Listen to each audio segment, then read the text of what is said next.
Yeah, that's me. Okay, people, welcome to this perhaps mother of all panels, you could say, especially when it comes to esports.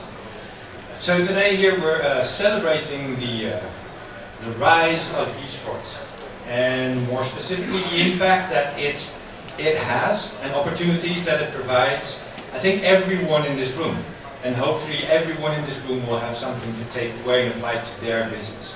Because we're talking about a broader definition than hardcore esports gaming today.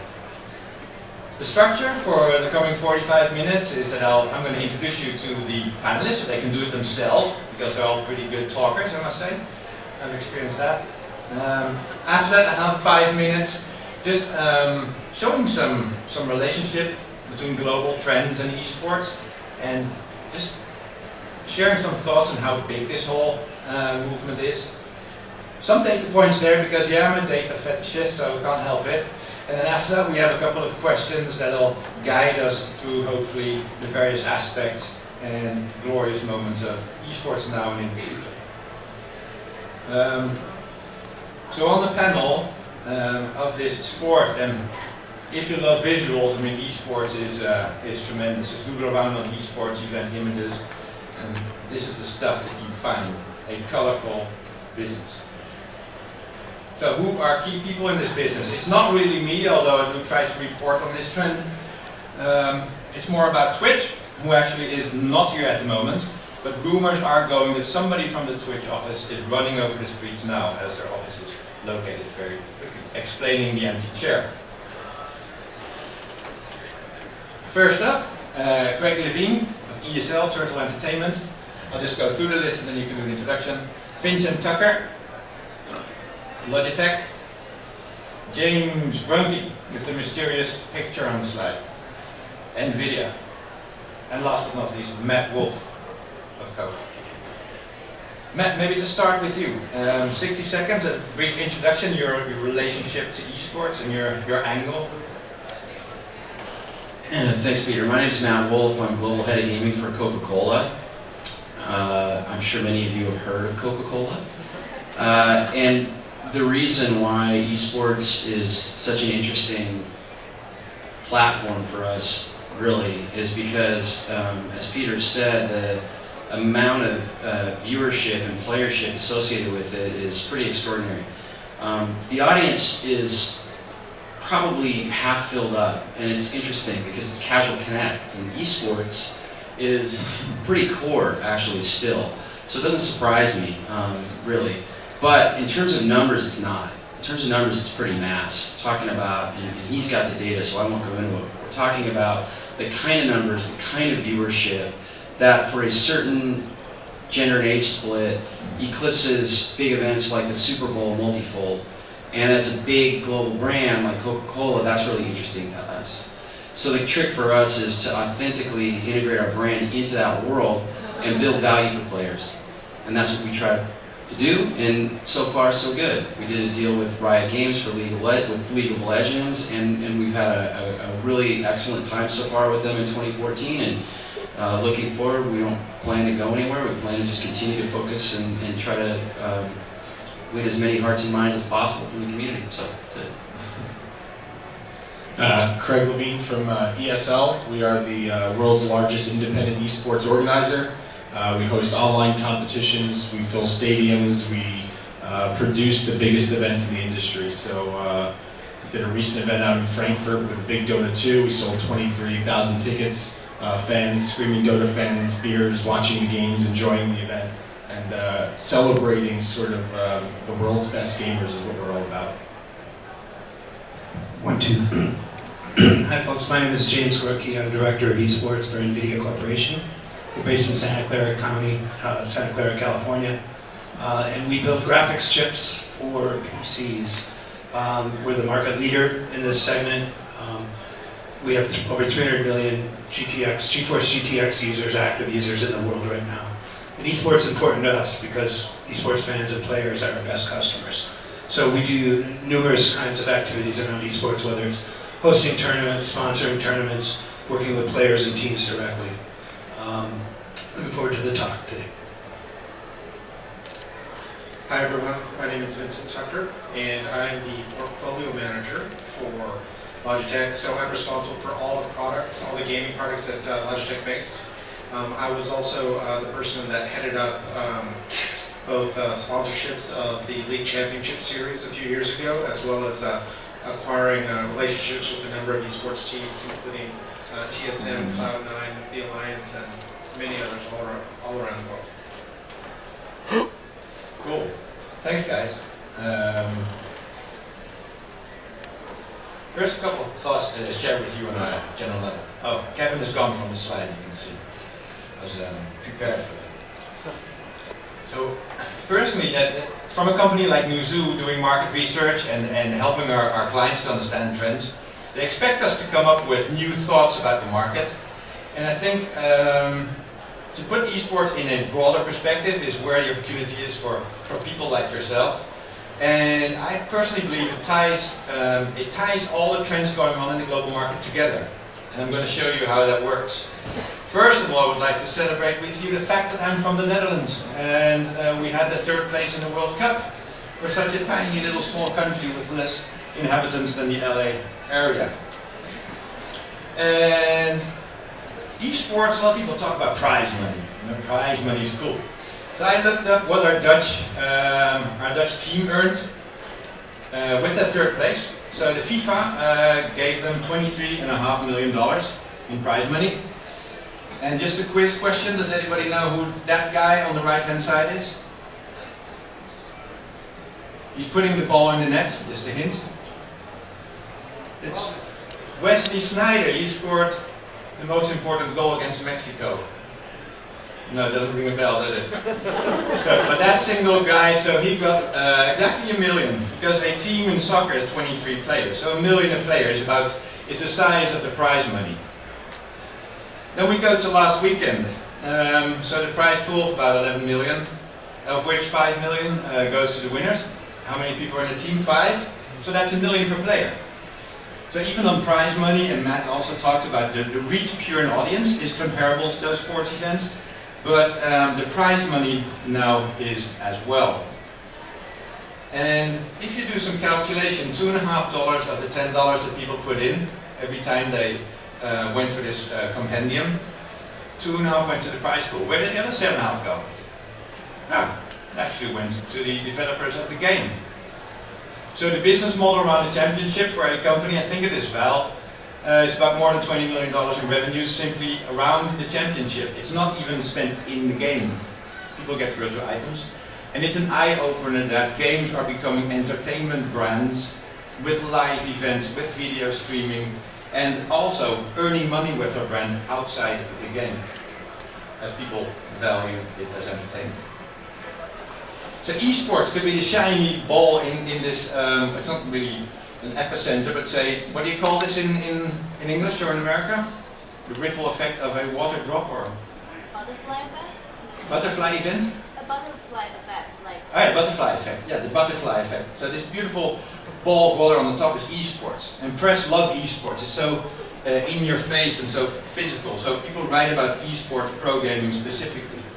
But don't forget that it's the incentive that companies that run games as a service, opposed to games as a product, has helped esports propel. They invested millions, because if you have a game where it's all about the time that people engage, getting people to spend money and then more money, instead of a single moment of a box, the investment in esports suits this business model a lot more. And it's the sole reason why esports was a lot bigger in Asia up until a couple of years ago, because they have always had this business model. So there is a relationship, and if you understand the relationship, that might benefit you as a game developer or publisher. What I find cool is that business models and this type of stuff is aligning on a global scale. Esports is big in Asia, it's big here. League of Legends is big here and there. Those are two the same. That's good. It's a purely global market. What helps a lot is the ability to stream video content from your game or capture video in another way. And it's consumer generated content, don't forget that. That's the most important part. And that adds to the viewership, because the majority of people that love esports only watch. Combine that with watching videos across multiple screens all over the place, there's factors more time spent around game franchises now than only 3 years ago. And ultimately, that ends up in more spending. So if you look at the Casual Connect report that was distributed for free, Victor Kivy of Wargaming once said our ambition should be $200 billion in 2017. We might even reach that, surpassing the 130 billion spent on sports. If you like free stuff, we announced the eSports trend some time ago. It's all in all 3 reports on the Newzoo website. Hard numbers. I love hard numbers. This little image shows you that a bit more than half of all gamers in the US know the term eSports. And that there's, if you combine the US and some Western European countries, almost 50 million people that to some degree like eSports and are involved. As a viewer, you can see here 60% only watches, and not every day. 20% watches almost every day. And then there's approximately 20% of those, especially in the US, who actively participate. And they're not all on stage in the Staples Arena. They're doing amateur championship, other leagues online that these guys can tell you more about. This is, it's huge. Why are game companies involved? You can see here the blue are eSports enthusiasts, green is all gamers. 24% of eSports enthusiasts are big spenders when it comes to games. Understandable that game companies are willing to invest in this space. If you're into headsets or other peripherals, you can clearly see, and this is for China and Korea combined, that 21% of the Asian sports enthusiasts spend more than $100 for a headset, where it's only 8% for all gamers. So it's the commercial reason why companies like Logitech and others are involved. And for Matt, it's important that he's reaching out to normal people, not the one-legged unemployed persons without a budget or a taste for Coke. And the data also shows that people are even more normal as eSports enthusiasts. Actually, you have more chance of reaching people that have a full-time job than if you would target all gamers. So it's a rich target group. But back to the people that know it from the inside. I would just say, Peter, to add on to that, we're interested in all people. From a Coca-Cola standpoint. Alright. Okay, sorry about that. Oops. The things I shouldn't mention that I still made a mistake. Matt, okay, to start off with you. Where were you and when was the exact moment when you started to realize that eSports was so big? Is there a certain moment or that you remember? I mean, it was several years ago, to be fair, and I've known the Riot guys for a long time. So they had identified opportunity in this sector. Sort of when they first started out, I was sort of keyed in through them a while ago. But I think, and it's had. I mean, look, for those of you who follow, I'm just curious of you in the audience. Can I see a raise of hands of people that actually know what eSports is? Okay, so a lot of you. And do you play regularly?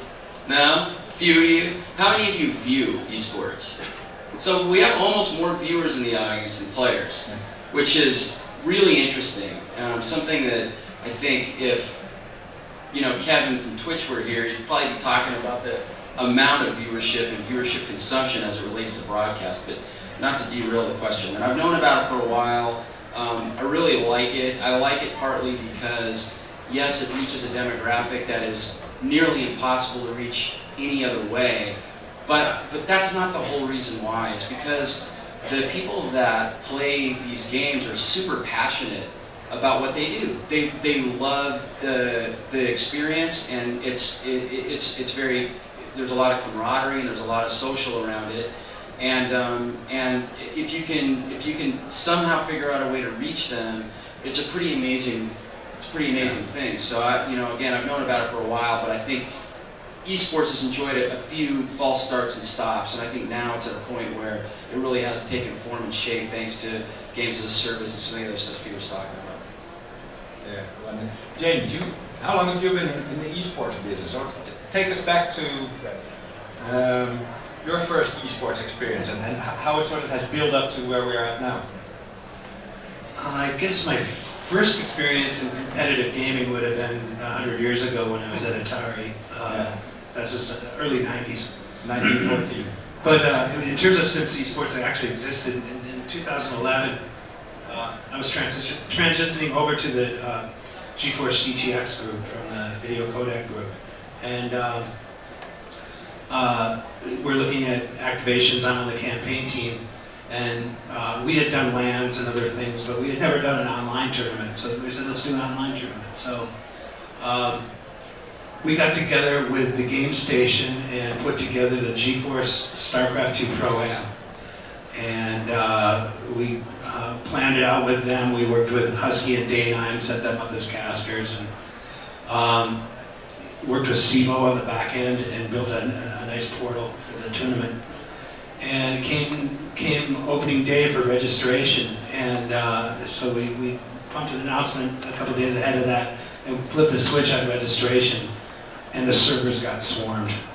They actually brought the servers down, and I remember going into work the next day and going to my boss, and then kind of, our servers crashed under the weight of the people, and they went, cool.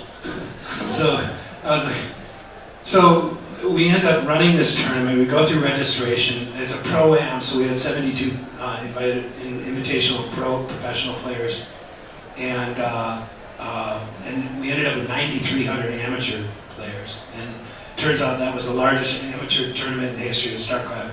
May still be, but with the 72 pro players, we drove over 14 million views with Husky and Day9 on the game station. We were absolutely floored by it, and so we've been. I've been focused on esports ever since. It's an extremely important market for us. But it has been bigger for a longer time than some people know. And Craig, you told stories about setting up competitions when you were young or something. Can you tell us a little bit about it and take us up to the day of today? Yeah, I just, like everyone else, just grew up kind of playing games, and I had my first competition like 2001. And it was the basement of a ballroom, and you're going with your friends and you're competing from teams all around the world, and just it's an exhilarating feeling in anything you do to have that feeling that you're the best at it. And I think we finished not quite number one, but it was a little bit of a taste of it. And for me, kind of the arrival of it, from my perspective, having seen that journey and kind of been working over those years to build it to that point. Was we did a world championship event with Intel last year, 2 years ago rather, 2013, where we packed a stadium full of people, full of esports fans, no crazy sideshows or concerts or anything else, just esports. And for me, that was the most validating moment when it was kind of like, okay, we've done it, this is for real. And obviously the Twitch viewership from it just kind of shows, to Matt's point earlier, that this is there's a real audience here, it's substantial, and it's not just some weird little side story of people making money playing video games. Yeah, you have some recent stats as Twitch isn't here, because you work with Twitch a lot, were the stats that really surprised you, that the whole office went, wow, what's going on here, the viewership of the championship? Yeah, that same World Championship this past year, in March, we had 73,000 people coming through the stadium over those 3 days. We had a League of Legends, StarCraft 2, and Counter-Strike tournament, and we had over 23 million viewing sessions just through that weekend alone. So as ESL, we're kind of producing those all over the world, but those are sort of the staggering numbers that I think you see when you've got the world's best gamers with great casters playing games that people enjoy. Yeah. Vincent, where were you, and what fact sort of made you think, wow, this esports thing is really big, and within Logitech or personally? So within Logitech, we were one of the original founding sponsors of the CPM. That's back in 2000 or so. But there's been ebbs and flows in the esports space, right? Yeah. And it's kind of come and it's kind of gone.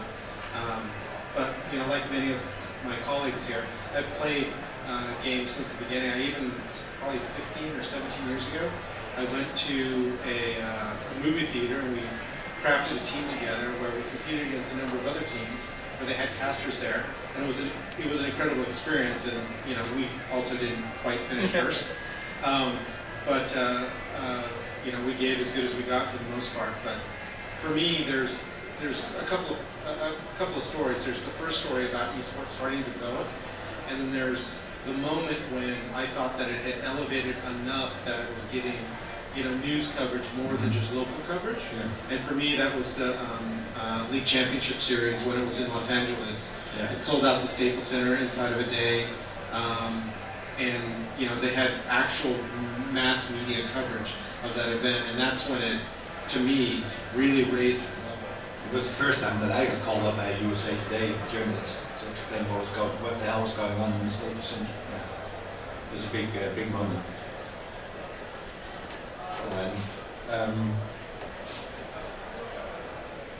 So if you look at esports a little bit, what is the definition of esports? How should we look at it? If there's 14 million viewers, they're into esports. So esports is broader. What's the definition of esports, and what different groups are there? How broad should we look at the esports? Anybody wanna?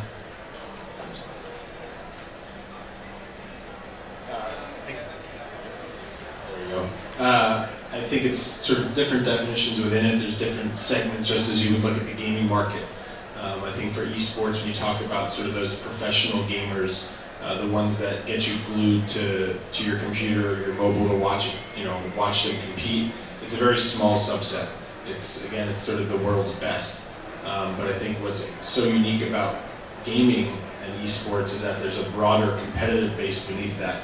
And that, I think, transcends multiple genres and multiple platforms and extends well into console, extends more into mobile as well. So, the casual games, there's a competitive element to it. But to me, the term esports really just sort of fits the top of that pyramid, where you've got the world's best and the fans all around tuning in.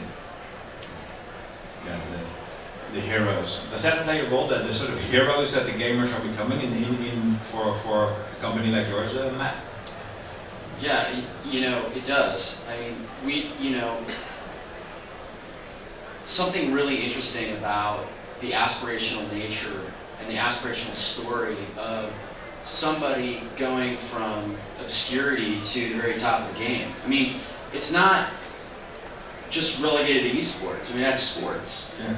Nike's entire marketing strategy is based on aspirational storytelling, if you really, pull all the layers away, and I think it's powerful. And I think as gamers, which I know up here, we all are probably lifetime gamers, I think every one of us, and even if you're not a gamer, and you grew up playing sports, if you're a human, no matter what you do, I think everybody in the back of their mind always aspires to be at some point in their life the best they could be, and then fantasizes about, well, what if?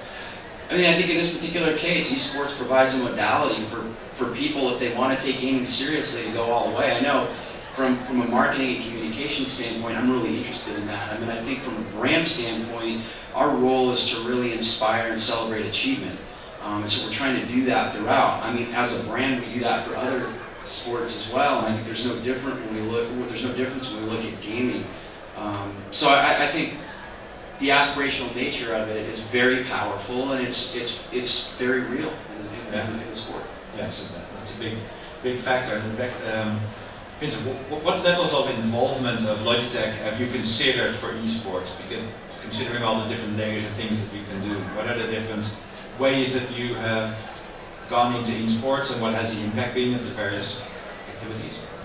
So for us, we started out with sponsorships of championship series and competitions and things like that, and that was fairly successful for us. But for Logitech being in a product category, we think of ourselves similarly to kind of the way Nike approaches it. Right? We make something that enables and enhances the performance of the athletes. So in the case of esports, we started looking at global teams with global teams and global brands like Cloud9 and TSM and the Alliance. But the more layers we went through looking at these global brands, we also found that we really wanted to get a little further down into local brands. So we just recently signed Millennium, which is essentially a French team, which gives us a great opportunity to engage with them. France is a very important market for Logitech and many video game peripheral companies. So this gives us another vehicle and another way to do outreach to our consumers. And then the second part of interacting with these professional athletes is that these guys are really masters of their craft, and they have such high requirements and such high level needs for performance that we take their input on products that we haven't released to the public yet, so that we can refine them and tune them so that when we do release a product, it has met their standard, and therefore it can be a wonderful product for anybody that competes at any level within the gaming segment. Yeah. James, you have a completely different approach to how you benefit from the esports.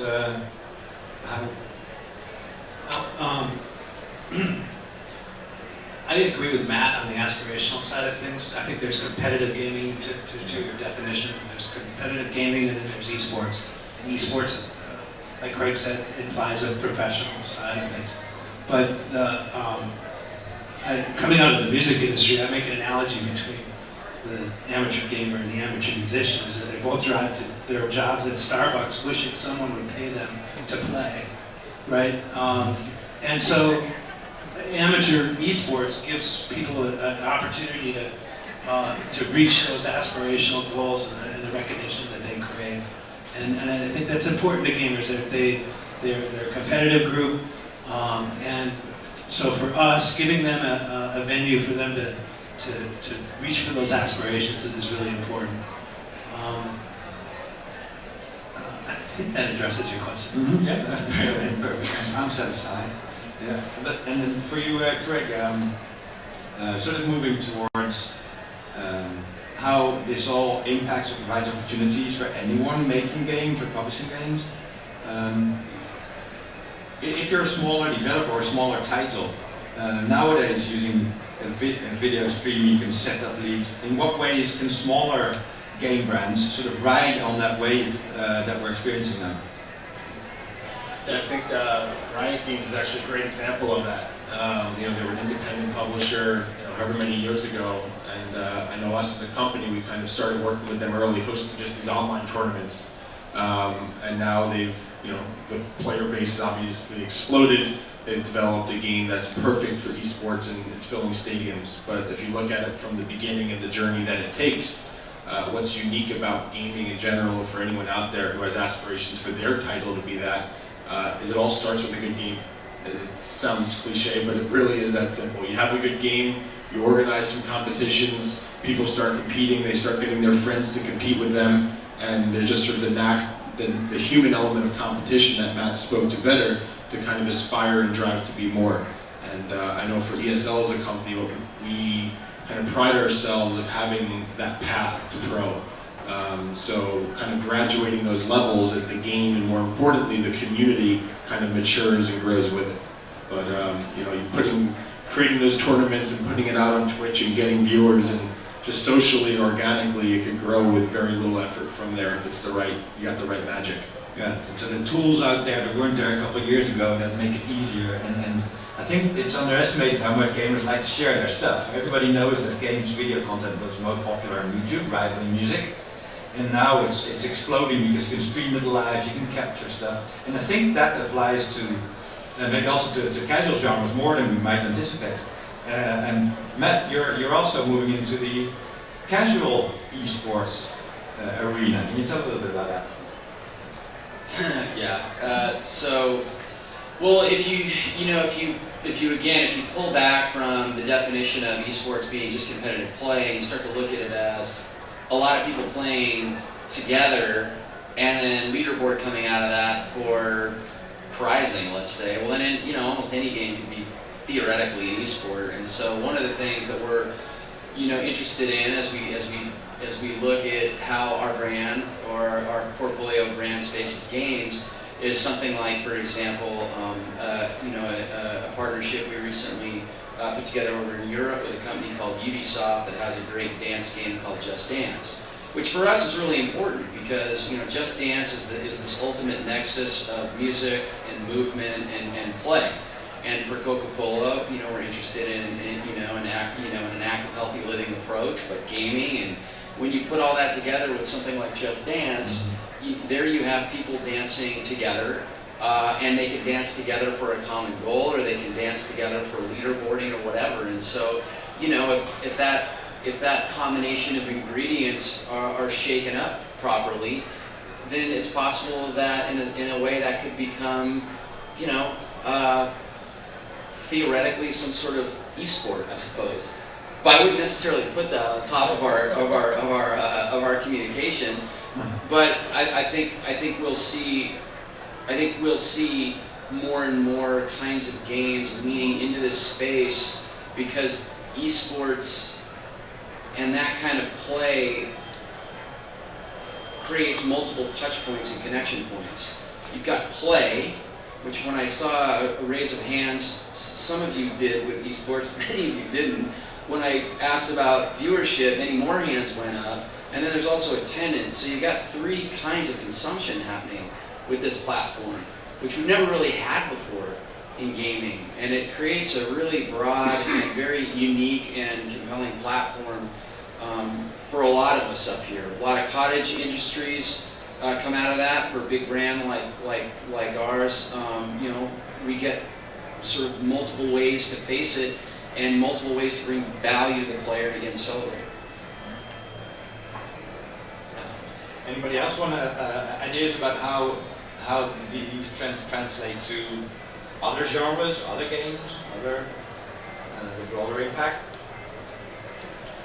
Ideas how a developer of a casual mobile game could benefit from this? NVIDIA is very active in mobile technology development as well. So we're involved in phones, tablets. Today, we just announced the NVIDIA Shield tablet and controller. And it's exciting because gaming is happening now just outside of the house, right? It's on the go. And when there's major sponsors involved and you're reaching millions of people, I see casual gaming as probably a big beneficiary of the esports boom, and I think that you'll see competitive gaming on casual explode in the next decade.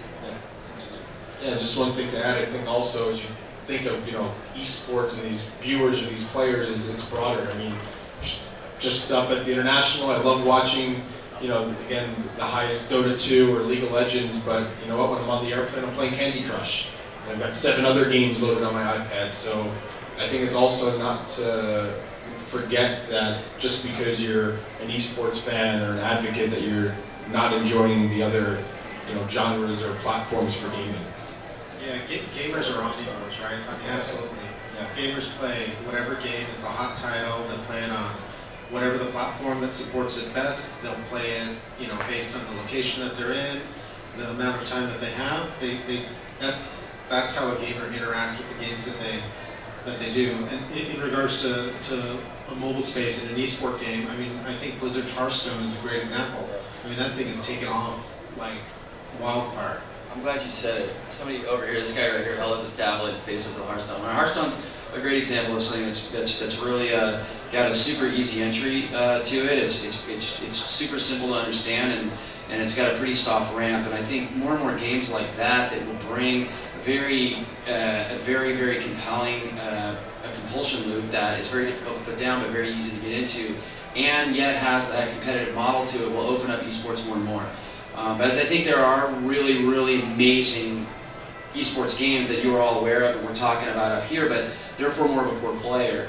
And so I think over time, like these guys are talking about, as more and more games face like that game, like Hearthstone, it's a little bit easier ramp and entry point. We'll see the expansion of esports to the future, and I think that's going to open up again more and more broadcasts, more and more live events, and I'm hoping it gets wider. I want it to because I think it's a great culture. I think it's a great way for as a career game guy myself, like a lot of these guys up here.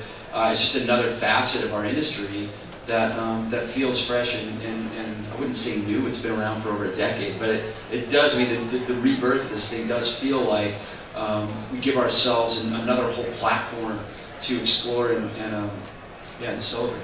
Yeah, as players and makers. I've got a daughter of 10, and I think I'm going to push her to be the first pro game Just Dance gamer. She's the only thing she does is dance. If you can make money with it, spark some ideas. Talk to her tomorrow. Just a last thought. We open it up for a couple of questions. Any remarks about where is this heading? So is it going to be? Does it have is it going to be identical or comparable to other big sports, or what would the difference still be that would set it apart? What will the future bring? How big is it going to be? So one of the things that I think about is that there are globally there's regional sports, right? There's football, baseball, there's cricket, things like that. So I would say that soccer is one of the sports that is comparable to gaming, because gaming crosses all borders, it crosses all cultures. There's this common tapestry behind everybody who plays games. There's a shared experience, regardless of where you are in the world, because you're playing a very similar game, whether it's Dota or League of Legends or World of Warcraft or something like that. And it has the opportunity to definitely outpace more of the regional sports like the NFL or NBA. Football. But football, soccer, right? Maybe not. That's the one sport that has a very similar, global tapestry to it. No, it's more crosses all board. Gaming culture is completely regardless of borders, where sports are originated from a local culture often. So it might be even bigger. Any last thoughts before we open it up for questions about this future situation? Yeah, I think from our perspective, we always say that esports it's really the sport of the digital generation. And if you think how young people are kind of consuming media and how they're interacting with things and with friends virtually and physically, we really view that esports is going to be the center of that. And again, there's sort of steps along the way and a place in the pyramid for everyone. But that top piece with the world's best gamers is just a really exciting one that we think is going to continue to grow, continue to drive viewership and engage people at different levels. Okay, so the Olympic Games, after all, maybe. You never know. So we open it up for... It's already started, Yeah. There's been recognized for sports visas. So I think you are starting to see kind of this trend changing, and also as the younger generation is simply as the fact that people who grew up with it and understand it and know the culture, as they become in positions of influence, I think that's also going to help facilitate change culturally and also economically from the business side of things. Yeah, questions? I'm wondering what opportunities exist to sponsor leagues or tournaments or teams, and what an advertiser should be expecting to pay. Okay, I'll repeat that question of that. What the opportunities are for brands, for sponsorships in all kinds of ways. That's the question for advertisers. Yes, and a rough idea of what an advertiser might have to pay to sponsor. Are you a sponsor yourself or potential sponsor? Potential. I'll answer that. No, I think what's unique is that it could be anything from a couple $1,000s as a test bed. Obviously, some of them run up into the seven figures. So I know for us as a company, it's all about creating entry points and successful case studies and relationships. So just depends what you're looking to do. But I think it is different. You can sponsor teams, you can sponsor a league, a tournament. You can also give free items. Yeah, You've seen different things. I mean, probably Logitech's got a robust history of seeding products with players. So it's as simple as that. NVIDIA's supporters of, leagues and events all around the world, teams as well. And you look at a Coca-Cola, like Matt mentioned. I mean, it's the LCS is sort of up there on the top of it. So I think there's something for everyone within the ecosystem. Just finding what the right platform is for your message. Matt, sorry, James? I mean, it depends. I don't know the size of your business, but it could go as small as targeting Google Ads, right, to hit esports programming. So it doesn't have to be in the millions of dollars. Matt, what are two extremes what Coke has done when it comes in with who did you arrange that party? It's an interesting question. It's a tricky one because it's a marketeer question. And I think that there's a level of responsibility to your ad communication that determines what your approach is going to be, and then that determines the breadth of how your activation is going to look. Like anything, not just esports and gaming, but anything. And so it's really hard to answer. It's almost like asking how long is a piece of string. I mean, it just depends on what your goals are, what your product is, what your ad communication is, what you're trying to elicit out of a response from the player, and what really ultimately what you're trying to do. We approach it a very unique way. I am not interested in sponsoring anything. I'm interested in partnerships. I feel like the value that we get through real partnership it far exceeds for our brand in this particular space. And so that's what we do, and I'm really satisfied with it, and I think it comes across authentic, and that's important to me personally because I've been in the game space for a long time, and I think as a player myself and as a consumer of games, I don't want to feel like I'm getting slapped in the face with ad marketing communication all the time in this precious world of gaming and esports.